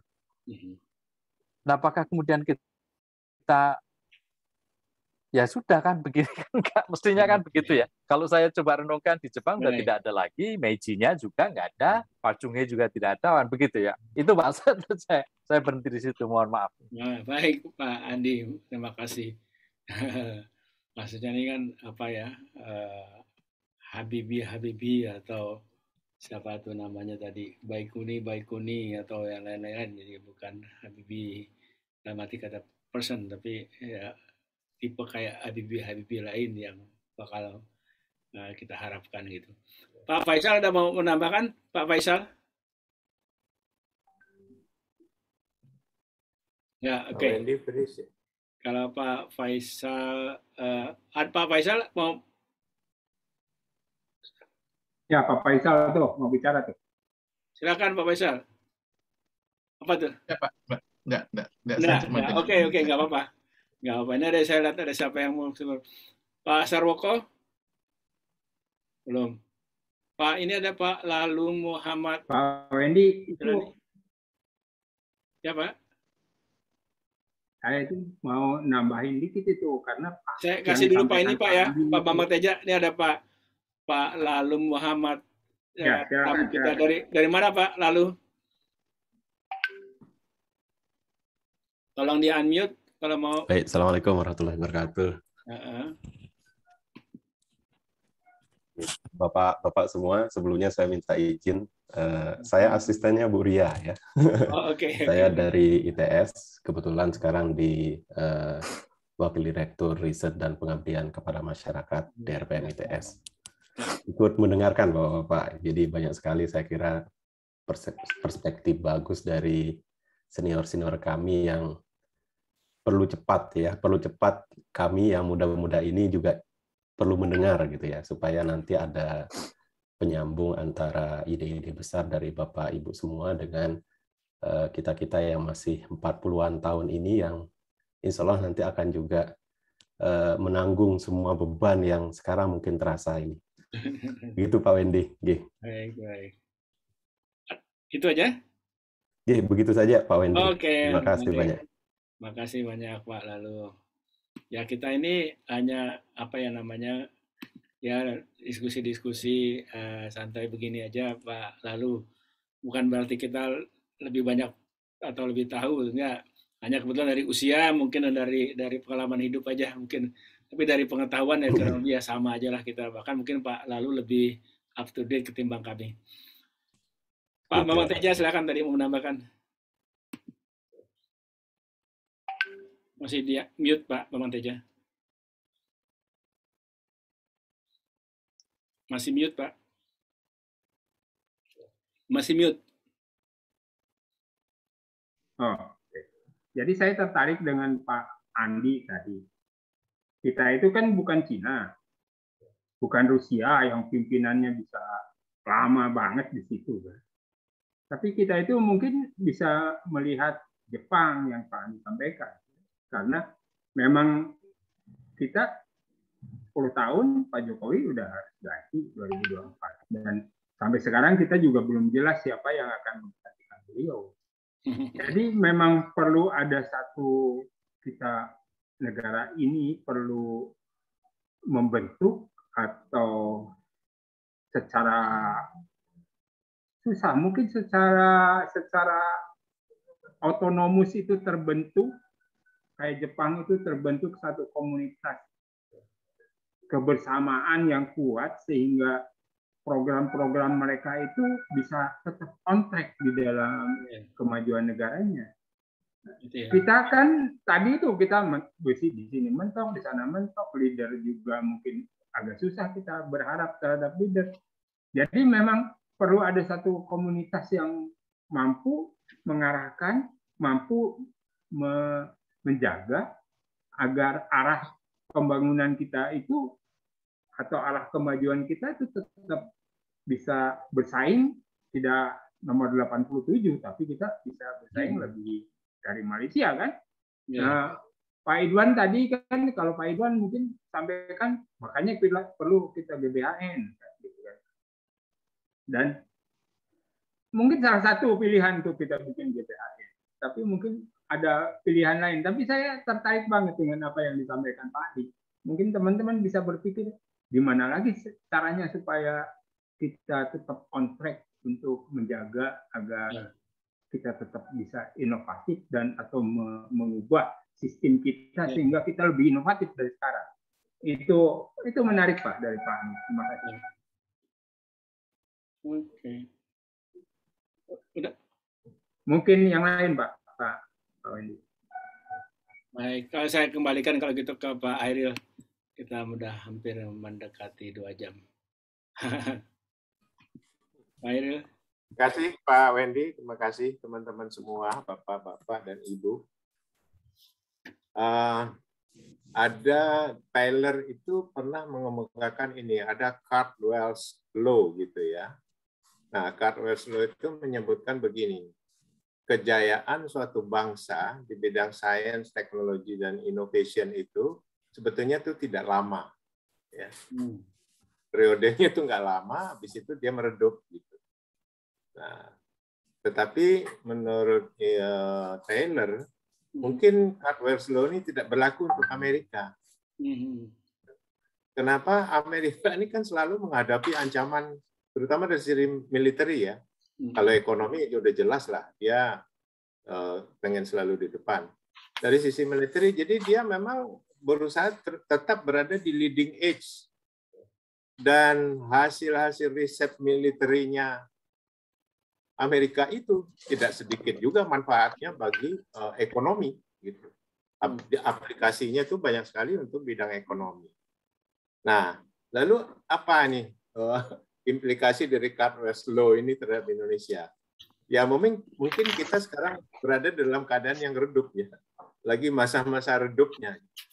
Mungkin nanti akan ada suatu waktu, akan ada yang memicu, sehingga yang memicu itu akan membangkitkan sains, teknologi, dan inovasi di Indonesia. Nah, yang bisa kita simpulkan adalah selama terjadi market failure, ya, government intervention sekarang di bidang riset, teknologi, dan inovasi itu, menurut hasil riset yang ada itu akan menghasilkan inefisiensi dan misallocation of resources. Dan itu sudah terbukti, ya. Terbukti dari dana-dana lead bank yang begitu besar, terbukti sekarang orang kejar-kejaran untuk publikasi, bikin cinta, bikin segala macam. Itu nggak ada impact-nya sebetulnya, hanya supaya bisa mendapatkan H-index atau citation index, tapi itu juga bukan Q1 lagi ya, kondisinya seperti itu. Nah, kalau kondisinya seperti itu, government intervention ini pemerintah harus berupaya ini. Bagaimana market failure ini bisa diatasi? Karena kuncinya inovasi itu tuh ketika market itu mau, gitu ya. Nah, misalnya apa? Startup tadi yang akan diinisiasi oleh BRIN. Gitu. Startup itu kalau di luar negeri yang membiayai itu bukan negara. Startup itu di luar negeri yang membiayai itu venture kapitalis, ya. Venture kapitalis, pemodal besar, dia mau gambling gitu. Bayangkan dari 100 yang dia biayai, hanya 5 yang bisa jalan. Dari 5 yang bisa jalan itu, ya, hanya 1 yang bisa sukses. Seperti itu tuh gamblingnya. Nggak mungkin lah negara mau ikut gambling sebagai venture kapitalis itu. Nah, di mana venture kapitalis itu banyaknya? Yaitu di Silicon Valley di sana, di Stanford itu. Nah, termasuk startup kita itu membutuhkan venture capital juga nggak ada di dalam negeri ternyata. Ya. Itu ada di Singapura, ya, ada di mana-mana di luar negeri lah. Ya. Jadi ya ini market failure ini sangat berat ini mengatasinya. Kita butuh kehadiran venture capital di dalam negeri, kita butuh entrepreneur. Karena innovation itu tuh bukan peneliti lah yang menghasilkan. Innovation itu tuh terjadi itu karena entrepreneur. Peneliti yang dia teliti sesuatu ini bisa jadi ini, gitu. Tapi bisa jadi ini itu bisa sampai komersial, bisa laku di market, itu entrepreneur yang mengembangkan gitu. Nah, entrepreneur yang mau berinovasi itu juga kayaknya tuh belum ada. Kita masih meniru-niru semua. Gitu. Kayak Gojek apa itu kan dari perusahaan-perusahaan yang ada di luar negeri juga sebetulnya. Nah, ini kondisi yang paling berat itu adalah bagaimana nih kita mengatasi market failure ini, karena kalau ini tidak kita atasi, intervensi pemerintah itu akan menghasilkan inefisiensi dan misalokasi sumber daya. Itu yang bisa kita simpulkan. Lalu apa yang bisa kita inikan lagi? Ya mungkin kembali ke era Pak Habibie. Kita belanja militer itu kan mungkin dari sisi GDP-nya kecil ya, persentase. Tapi nilai nominalnya tuh saya yakin besar. Karena apa? Karena ekonomi kita besar kan. GDP kita kan terbesar di Asia, di ASEAN. Kenapa nggak ke situ aja sih? Kita fokuskan bikin pesawat tempur, bikin kapal perang segala macam itu. Kita butuhnya banyak soalnya, bukan sedikit gitu. Nah, kenapa nggak risetnya, inovasinya ke situ, seperti era Pak Habibie, bermula dari akhir, berakhir di awal. Mungkin pertama lisensi dulu, habis lisensi kemudian co-production, habis itu co-development, habis itu ya kita bisa mengembangkan sendiri peralatan-peralatan itu. Barangkali di situ, supaya ini tidak inefisiensi dan tidak misalokasi sumber daya. Dan banyak anak-anak kita yang pintar-pintar juga mendapat pekerjaan dan pada waktunya itu bergulir, berkembang, Dan hasil-hasil riset di bidang militer itu pasti banyak kegunaannya di bidang non-military, bisa dimanfaatkan. Saya kira itu mungkin ya yang bisa saya sampaikan Pak Wendy. Makasih Pak Hairil dan kawan-kawan semua. Mungkin ada satu hal sedikit aja yang mungkin kita inginkan, bahwa kita itu kalau menurut hemat saya ya, yang kita bandingkan tadi beberapa kita sebut yang maju itu kan Cina, Jepang, Eropa, itu Rusia termasuk Eropa lah ya. Kemudian Amerika, saya ngelihat bahwa Amerika belum lama, tapi sebenarnya kan Amerika kelanjutan dari Eropa. Itu adalah negara-negara yang memang culture-nya sudah ya berapa ratus tahun, mungkin 1000 tahun barangkali. Jadi kita tidak bisa ngelihat pasca Perang Dunia Kedua mereka hancur kemudian itu lagi, tidak. Kita harus melihat dari jauh ke belakang. Jadi itunya culture-nya mereka memang sudah terbentuk. Sementara kita, kalau menurut hemat saya ini, kita masih lagi berjalan nih, kalau tertatih-tatih itu menaiki bukit, kita belum pernah Pak Hairil mencapai satu ini, belum, kita masih dalam proses menuju ke situ. Nah, bayangan saya untuk itu ya kita sebaiknya kita ngeliat ke atas, tapi kita juga realistis di mana kita berdiri, supaya kita nggak terlalu skeptis dan tidak menjadi patah semangat atau bahkan frustasi. Tidak, kita masih memerlukan beberapa langkah lagi untuk naik. Di situ kita harus tadi kita membentuk ekosistem yang bagus untuk inovasi, untuk supaya tumbuhnya inovasi. Beberapa indikasi yang Pak Hairil katakan itu belum terbentuk. Kenapa ya? Karena memang belum terbentuk saja gitu. Kita waktunya belum sampai ke sana, masih mendaki tadi saya bilang. Populasi orang yang berpikir seperti itu belum banyak. Ya, beberapa orang tentunya ada dari sini, tapi populasinya belum cukup untuk dari sisi persentase memang dengan negara-negara yang lain tersebut. Jadi kalau dulu kita punya satu orang kayak Pak Habibie, kayak Pak Nuh, atau kayak Pak Baikuni disebut. Sekarang sih sebetulnya mungkin mulai tumbuh beberapa lagi yang seperti itu, tapi tetap saja mungkin kita menemukan populasi yang lebih besar dari di situ. Nah, bagaimana memulainya tadi Pak Hairil saya kira menawarkan ya, kalau kita menawarkan yang mana, saya kira itu yang paling realistis seperti itu. Ya mulai aja dari, katakanlah bukannya dari militer dalam arti kita mempersenjatai, tapi karena militer itu merupakan satu atau kebutuhan juga dari kita. Jadi sambil kita memenuhi kebutuhan kita, sambil kita gunakan itu sebagai ladang kita untuk berinovasi dan memajukan iptek kita. Tapi dengan syarat ya, itu memang diikutsertakan, si perguruan tinggi disertakan, lembaga litbang disertakan, bukan hanya dengan beli ya, bukan hanya dengan beli. Kalau itu diikutsertakan, yuk sama-sama. Mungkin 5, 6, 7 tahun kita mungkin akan struggling sana-sini, tapi mungkin 7-8 tahun kemudian atau 10 tahun kemudian sudah jadi tuh. Dan yang dihela, yang dibawa itu bukan main industri itu. Pasti akan banyak tumbuh semua, termasuk juga perguruan tinggi, lembaga litbang yang dihela tuh bawah tuh akan ini sekali gitu.